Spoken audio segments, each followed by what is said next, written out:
حتی یہاں تک کہ اذا بلغ جب وہ پہنچا، کون؟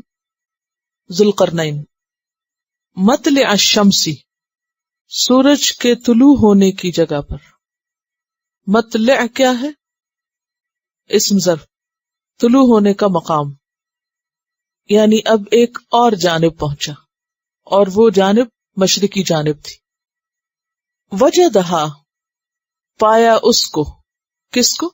سورج کو، تطلع کہ طلوع ہوتا ہے، علی قوم ایسی قوم پر، لم نجعل نہیں بنایا ہم نے، لہم ان کے لیے، من دونہا اس کے سوا، اس کے ادھر یا اس کے ورے، سترا کوئی پردہ، آڑ، حجاب، رکاوٹ۔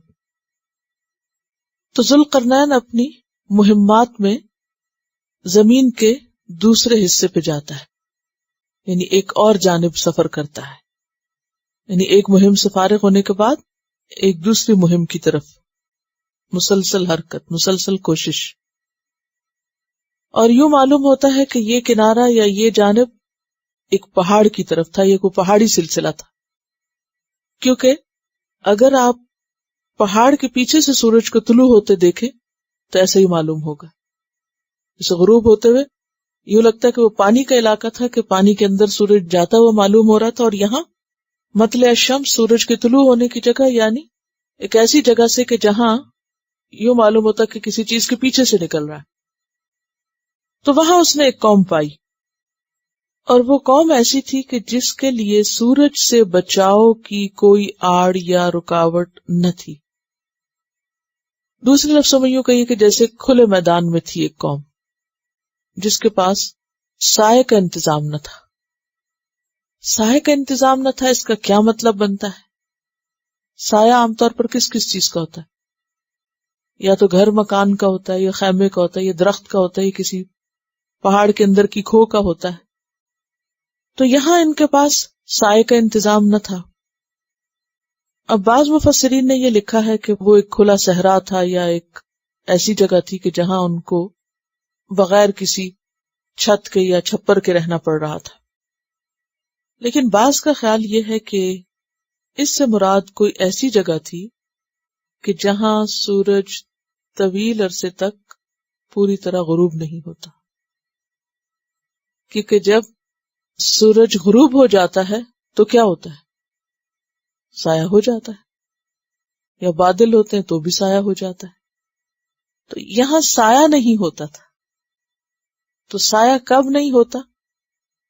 جب سورج چھپے نہ، سورج غروبی نہ ہو۔ تو زمین کے بعض حصے ایسے ہیں کہ جہاں طویل ترین دن ہوتا ہے۔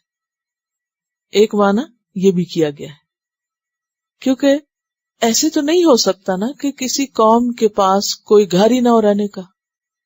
بارش بھی ہوتی ہوگی، اگر دن کو دھوپ میں بیٹھے رہتے ہوں گے تو پھر رات بھی ہے، کبھی بارش ہے، کبھی ہوائیں ہیں، کبھی آندیاں ہیں۔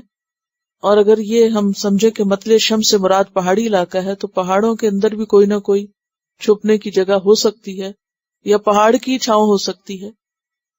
تو اس لیے یہ بھی ایک معنی کیا گیا ہے، کیونکہ سایہ ہوتا ہے سورج کے جانے کی وجہ سے، اور سورج ڈوبتا ہے تو ہی صحیح معنوں میں سایہ ہوتا ہے یا اندھیرا ہوتا ہے۔ تو حتی اذا بلغ مطلع الشمس وجدها تطلع على قوم لم نجعل لهم من دونها، ہاں سے مراد یہاں سورج ہے، یعنی سورج سے ادھر سترہ کوئی حجاب نہ تھا، کوئی اوٹ نہ تھی، کوئی پردہ نہ تھا، یا سورج کسی چیز کے پیچھے نہیں جاتا تھا، یا سورج کی جو روشنی تھی وہ باقی رہتی تھی۔ تو آپ کو معلوم ہے کہ قطب شمالی اور قطب جنوبی میں کیا ہوتا ہے، 6 مہینے کا دن اور رات جو بتاتے ہیں وہ اصل میں اس سے مراد یہ نہیں ہوتا کہ بالکل رات ہوتی نہیں، لیکن رات کو بھی ایسے ہی لگتا ہے جیسے روشنی ہو۔